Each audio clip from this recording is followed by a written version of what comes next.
This one is the enhanced care framework that's being run in Sheffield City Council. So if your agency can provide care and support, and you can do so for individuals with a learning disability and or autism, then this might be the framework you need to be bidding for to not only grow your agency, but also deliver valuable services and meaningful services to individuals who need it. Not every tender is ideal for your business. Market engagement events help you to influence the council. So this one's especially good for two reasons. Now, number one, if you're based in Sheffield already, so you're a care agency based in Sheffield, meaning you provide supported living, domiciliary care, community support, but you provide care services for individuals residing within Sheffield. And secondly, even if you're not based in Sheffield, but you're looking to expand your agency, internationally, but you can provide the services here, meaning supported living, domiciliary care, community support, etc. This is also potentially a very viable opportunity for yourself as well. Now, in terms of opportunity and in terms of this particular video, we're going to go through two main things here. Firstly, the tender. So what type of services are required, the lots, the rates, etc. Because you need to understand if this is a tender you should actually be bidding for based on factors, only known to you, who might be important to your agency. For example, this might be due to the location, the services, the rates. Like I said, there are going to be things on this tender that are not important to you, or maybe more important to you than other things, which will dictate your decision to bid or not to bid. But secondly, on this video, and actually very importantly, we're going to understand what the criteria is for you to qualify to be potentially added to the framework. So not that this ticking these boxes is going to win the tender, but at the very baseline, we're going to go through a high level criteria of what you need to have to make sure you qualify to bid for the tender, or at least you have a good chance of winning. Now, first of all, for those who don't already know, you can access everything I'm talking about via BidSuite. So the link is going to be in the description. Make sure you've got an account. Once you have an account, you can click the link. It will take you straight to the tender. Now, on that tender, via that link, you can see the bid submission portal. So you know exactly where to submit your bid.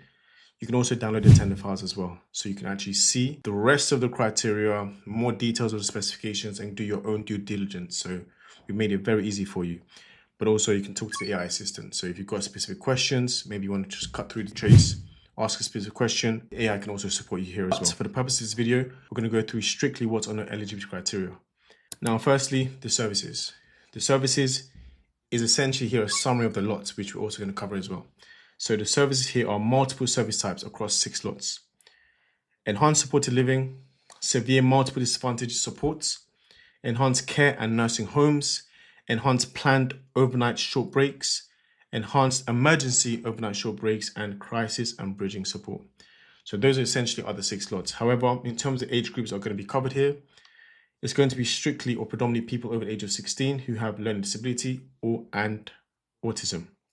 But they may also display behaviors that challenge, including those with a mental condition as well. So you've got a mix of different potential conditions. Like I said, learning disability, autism, mental health. So it isn't just enough to be specialized in working with individuals with mental health. You need to also consider these individuals might also be autistic, for example. Now, the regulatory licenses required here isn't specified in the document, but again, depending on the services you're going to deliver in, the lot will indicate. Care is a activity that is regulated by CQC. You can make the assumption here that you're going to need CQC, but again, go through the tender files, do your own due diligence. In terms of the rating, this is also something you should be looking out for, because if you do require CQC registration, or if the tender sometimes, not quite often, or not at all, but there will be times where you need to also have a rating. Now that rating would either be potentially at least a rating of good or outstanding. But sometimes it requires improvement, it might be okay. But just make sure you do your due diligence, check the tender files to see if there is a rating requirement as well. Now, going to the lots. Like I mentioned at the start, there are 6 lots here. So here we've broken down the lots into more detail. Lot 1 is for enhanced supported living, but lot 1 is also broken down into 2. So lot 1.1 is support linked with accommodation. Again, supported living, meaning you're going to be responsible for the provision and the maintenance of the accommodation as well. 1.2, community care and support. And in lot 2, severe multiple disadvantage. So this essentially, you can understand it's lot 1, but essentially here, lot 1 might just be LD, or they might just have, a standard, it might not be complex, but learning disability, for example, you need to support them with. However, in lot 2, they might be severe multiple conditions, like I said at the start. The individuals may also have learning disability, autism, and also mental health. So there might be a range of different conditions. So the complexity of the care plan might be, might require more staff, might require more hours, whatever the case may be. But it's a little bit more complex, or it will be more complex. So lots 2 here, 2.1, support again, linked with accommodation, 2.2, community care and support. Then we go into lot 3, which is for the care in nursing homes. So lot 3 here, enhanced care and nursing, 3.1, residential care, 3.2, nursing care. So 2 specific different type of services. Then lot 4, enhanced planned ONSB, overnight short breaks. And lot 5, enhanced emergency overnight short breaks. Again, in one of them, it's planned, so you have some time to, in advance. So it's almost like a block booking. And the other one, it could be, ad hoc the same day. Within a couple of hours, you might be required to provide that particular support. And lot 6 is the crisis and bridging support. Now, the next part that's very critical is we also look into how many suppliers are going to be awarded a place on the framework. For many people, this might not be important, but for a lot of agencies, it is and it should be, because this will dictate a lot of different things, potentially if you bid or not, because it might be competitive for you to bid, especially if it's costing you resources, which could be time, funds, whatever the case is. So you need to give yourself a realistic chance of winning. Secondly, sometimes having limited number of suppliers is a good way to ascertain how much referrals or the possibility of getting consistent referrals on a framework. So here you can see in lot 1 and lots 1.1, lots 1.2 and lots 2.1 and 2.2, maximum of 20 providers will be allocated on this framework. Lot 3 and lot 4 does not have a maximum. Lot 5 also does have a maximum, but lot 6 has a maximum of 15.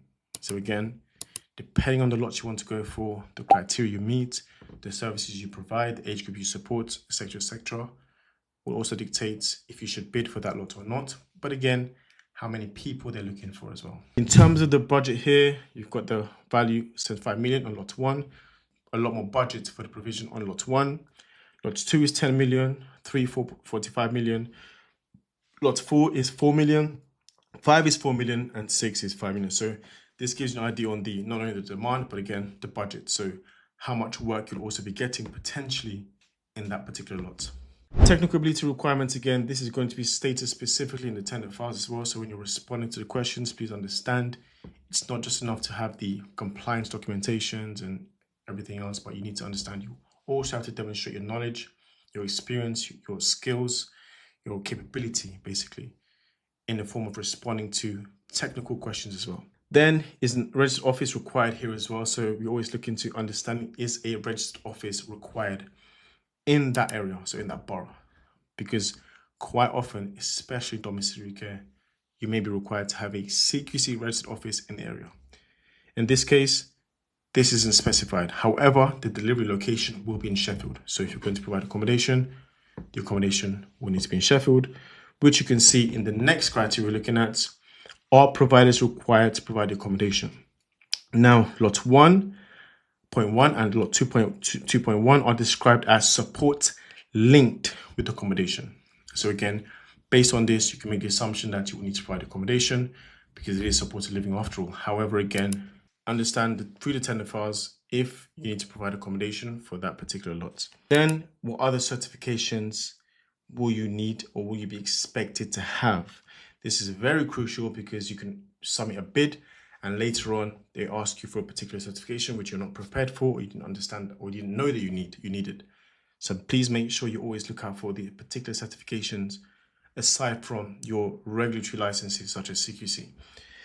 In this case, you need to ensure that you have a Cyber Essentials Plus certification. So your agency needs to be Cyber Essential Plus certified.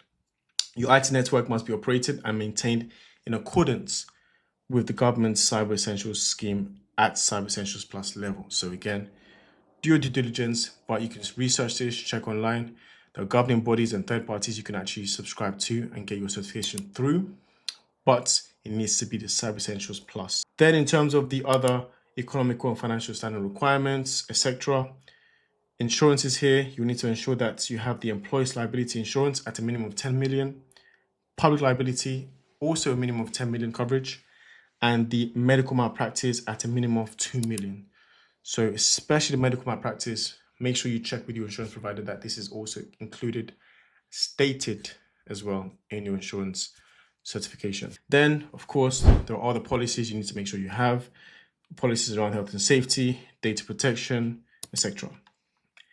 But to summarize, some of the key pass-fail requirements. So pass-fail requirements essentially are areas that will simply exclude you or progress you to the next stage. The exclusion grounds assessments, legal capacity to perform contract, financial capacity, insurance requirements, and the PSQ as well. So these are going to be areas in the forms when you're filling out the form for the tender that will exclude you if you do not meet the requirements. That's the reason why we share the tender files as well on the portal, but also any particular questions that we haven't covered here, you can also talk to the AI assistant and ask specific questions as well. But other than that, hopefully you found this video very useful. If you do want to support with bidding for this tender, the contact details or my contact details are also in the description as well. Or, like I said, you can also talk to the AI, contact us through the Bitsu platform as well. But apart from that, make sure you like, share the video because it might be useful to your peers, friends, contacts who are also setting up or starting or running a care agency as well. If you do need me to cover any other videos or tenders, other services, areas, let me know in the comments as well. Thank you.